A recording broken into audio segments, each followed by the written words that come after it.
స్వరమందుకిచ్చాడుగా, భాషలెన్నెన్నో ఇచ్చాడుగా, సర్వలోకానికి ఆ దేవుని కోసం నువ్వే చెప్పాలిగా.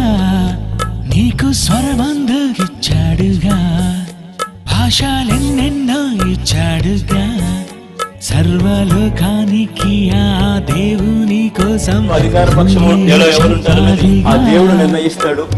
తల్లిని తండ్రిని అన్న చెల్లిని అందరి గూర్చి ఎన్నెన్నో చెప్పావుగా, అడగని వారిని పిలిచి అన్నిటి గూర్చి చెప్పి దేవుణ్ణే మరిచావుగా. నీ భక్తి దేవుడు చూసి నీ దేవుణ్ణని చెప్పాలిగా.